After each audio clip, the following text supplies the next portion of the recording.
So writing your fantasy novel can be hard, but after publishing 4 of my own fantasy novels and after helping lots of other writers finish their books, I found 10 simple cheat codes that make the process easier and much more enjoyable, while also helping you craft better stories along the way.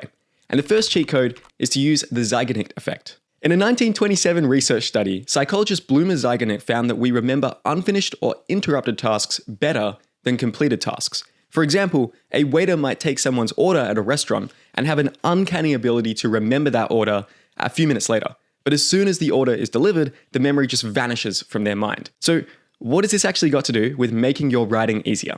Well, the hardest part about maintaining a daily writing habit is just sitting down to start.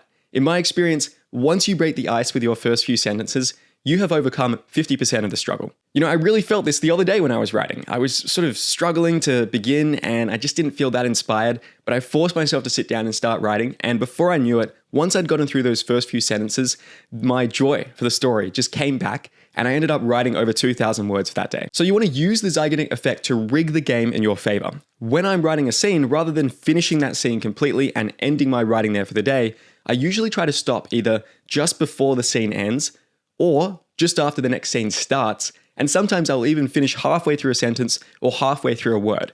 That way, I know exactly what I need to write tomorrow. There's no hesitation, I just sit down, I finish off yesterday's work, and I continue on with an instant sense of momentum.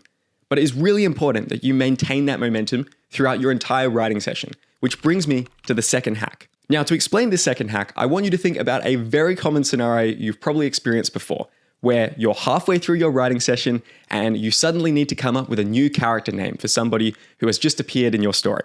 You sit there, you stare at the screen for a few minutes. Maybe you use a few random name generators online, or you just open up a notebook and you try to scribble down some names that might work for this character, but you can't find anything that feels right.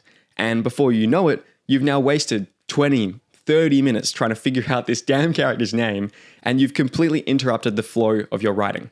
It's a pretty demoralizing experience. And so what I like to do to prevent these kind of experiences is to use placeholders. Whenever you can't think of a perfect name for a character or a place or a thing or anything else in your story, just use a placeholder in curly brackets. For example, in the first draft of Kingdom of Dragons, I think I had about 200 placeholders by the time I finished that thing.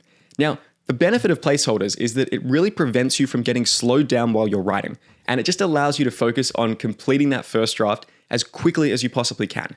Then you can easily search for the placeholders later by using the find and replace feature inside whatever program you're writing with. The third writing hack is actually something that will make you a much better editor. Why does that matter? Well, getting good at editing is so critical because so much of the writing process is actually about the process of rewriting. But when you're going through your second or third or fourth or fifth draft, you're going to reach this stage where you've just read over your story so much, so frequently, that you begin to skim. And it becomes very hard to objectively see the actual words, the actual sentences, the actual ideas on the page, because you're just so familiar with this document and you're looking at it the same way all the time. That is why between different drafts of my story, I actually like to completely change the font. So if I wrote my first draft using Courier, I might change it to Times New Roman for my second draft. And I know it sounds really simple, but just by changing the font of your manuscript, it makes it look unfamiliar.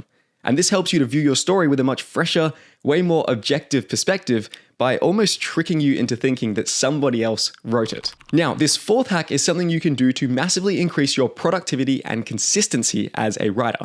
And that is so important because if you want to become a great fantasy author, you simply just need to be writing a lot of words. Volume is the pathway to quality, and there is no getting around that fact. So, what is the secret to actually forming a great writing habit? The secret is to harness the power of accountability.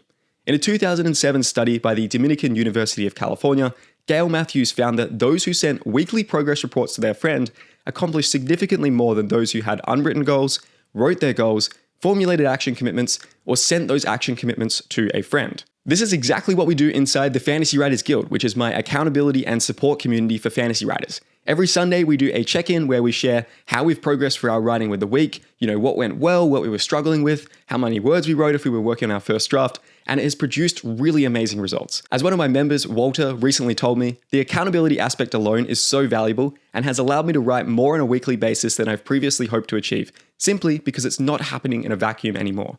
And as another member, Herne, said, I'm definitely finding that the most useful thing for me is the weekly accountability. It's motivating me to work much more in my writing than I have in a while. When I joined the guild, I'd been stuck around chapter 15 of my outline since August, and as of last night, I have 27 chapters fully plotted out. We've had lots of other guild members hit amazing milestones with their writing as well, whether it's finishing their first drafts, or hitting new personal bests with their writing speed, or crossing over the 50,000 word mark of their story. Inside the guild, not only do you get to take advantage of our accountability system, but we also have a private weekly podcast where I personally answer your writing questions, so you can get direct support from me to help you with your fantasy novel. You can apply to join the guild by going to jedherne.com/guild. If you're serious about your writing and you're looking to surround yourself with a really supportive community, I'd love to have you join us. Now, the fifth writing hack is probably the most difficult one to set up on this list, but once you master it, it pays off with huge returns. And I'm talking, of course, about dictation. Over the last few months, I've probably written around maybe 70,000 words of my current project using dictation, and I'm going to actually bring out a full in-depth tutorial video on this channel at some point in the future where I go over my exact dictation process in more detail, so make sure you subscribe if you haven't already so that you can be notified when that comes out. But the reason why dictation is such a powerful writing hack is because it just gives you this completely new format for expressing your ideas and for making progress with your story. Maybe you have sat in front of your computer for a few hours, maybe you were working on your day job or you're just doing something else or whatever, and you're trying to shift gears to start writing. The problem is that if you just go from whatever you were doing on your computer before and you try to write on the same computer, sometimes it can be very tough to do that context switching. And I certainly find this for me as well. Dictation just gives you the ability to grab your phone, to walk outside, go for a walk, talk your story into your phone as you're walking, and you can come back to your computer with, 1,000 words dictated, 500 words dictated, whatever it is. So I have found it tremendously useful for me because it has just given me this new, fresh avenue to express my story. The other day, for example, I wasn't really feeling that motivated to sit down and write on my computer. I think, I hadn't really done a ton of exercise in previous days, so I just felt like I'd been sitting down a lot. And so I grabbed my phone, I went for a walk down the park near my house and just dictated for about 40 minutes. I actually realized halfway through one of my dictation sessions that there was someone walking right behind me, so they were getting a sneak preview of my story, which was quite embarrassing. But it is very useful to just be able to grab your phone, to dictate into there, to go walking around. And there's something about walking and talking your story out at the same time that just accesses this fresh sort of creative energy for me. The other place where I find dictation incredibly useful and incredibly liberating is actually when I'm driving somewhere. So the other day, for example, I think I needed to drive like maybe 30 minutes to a friend's house. And I was just able to set my phone to start recording my voice. I put it in my car so they could hear me speak. And I just talked my story out as I drove. And it's actually such a cool feeling to take some time that could feel like, oh, this is maybe dead time or whatever because you're commuting to work or you're driving to someplace or whatever. And you can actually turn it into some of your favorite creative hours of the day because you're able to talk your story out and you're able to actually make meaningful progress with your draft. Let's move on to the sixth hack that makes writing your fantasy novel much easier. And to explain this hack, we need to first understand the science of motivation. Writing a big fantasy novel is an epic task. And if you are just looking at the finish line of completing your 100,000 word first draft, it can feel like that goal is so ridiculously far out of your reach, which is why you shouldn't be looking at the big goal of finishing your book. Instead, you want to be thinking about chunking it up into smaller bites.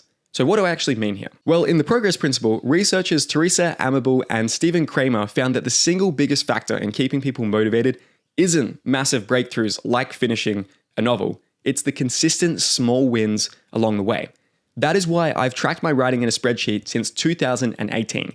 At the end of each day, I note down what project I worked on, how long I wrote, how many words I wrote, and if I'm outlining or editing instead, I also take note of those as well. This has been so insanely powerful for me, and since I've started tracking, I've recorded 991,341 words in my spreadsheet. So let's see if I can get that over the milli in the next week or so. Every time you log your progress, your brain gets a small hit of dopamine, which reinforces the habit and makes you just want to write more.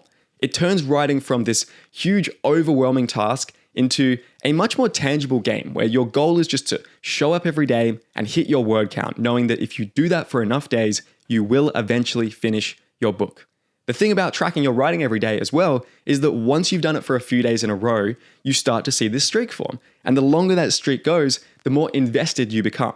For example, Beth, who is one of my guild members, she managed to hit a personal record 52-day unbroken writing streak while inside the guild. When you track your writing and maintain a daily habit, ironically enough, I've found that on many of the days where I haven't felt like I've got the energy to write, but I have still dragged myself down in front of the computer to type something, anything, just to maintain that streak in my spreadsheet, some of those days have actually produced the best, most creative, most free-flowing, most memorable scenes in my stories. So I highly recommend setting up a spreadsheet to track your word counts, and I actually make my personal word tracking spreadsheet available to the members inside the Fantasy Writers Guild. So if you sign up, you'll get access to that as well. The seventh hack I want to talk about that makes writing your fantasy novel much easier is the 5-minute rule. Again, this kind of builds off the previous point I just said.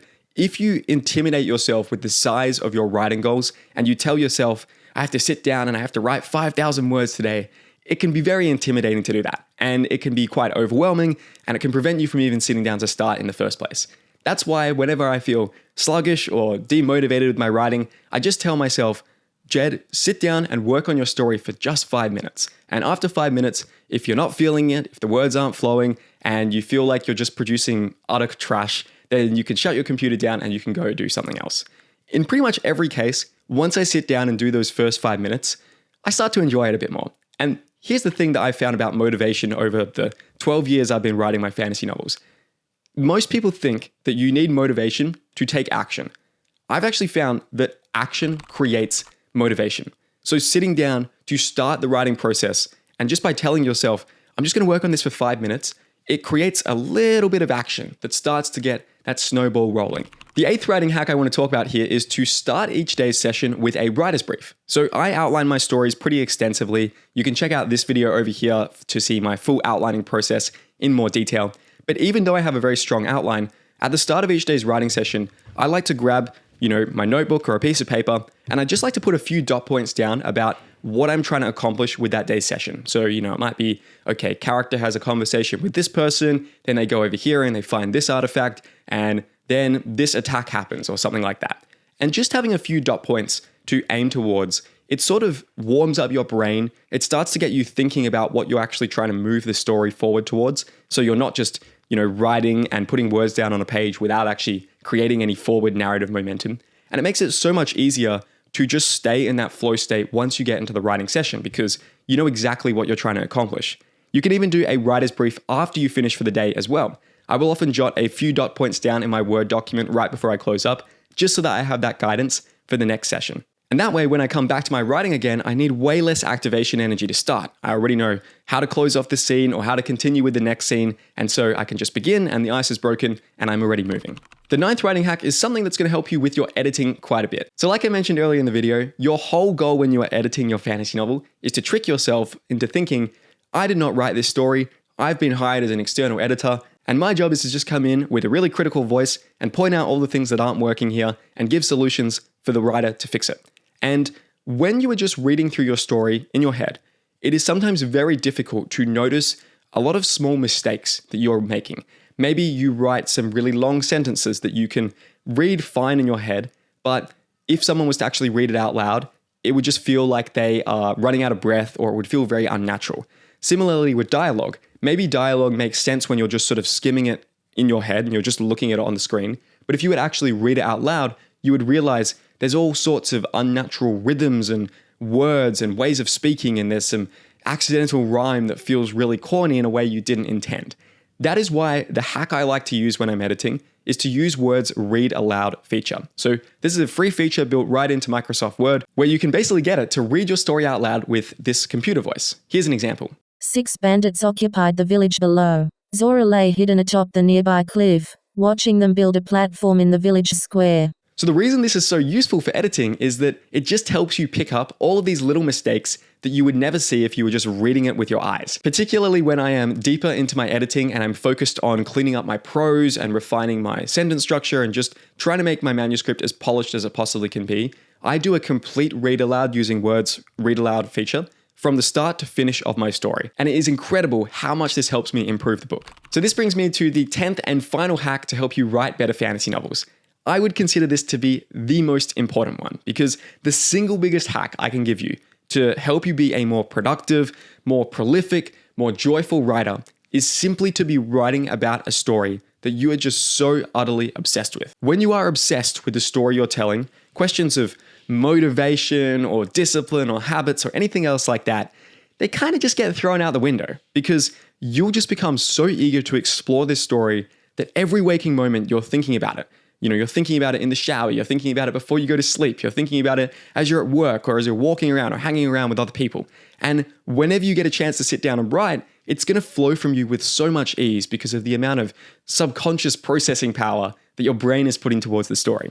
So if you want to know how to develop story ideas that you feel intensely passionate about, then watch this video over here. That's going to give you my full step-by-step process to help you develop incredible ideas for your fantasy novel and to write a great fantasy book over the next 12 months. Keep writing and keep striving.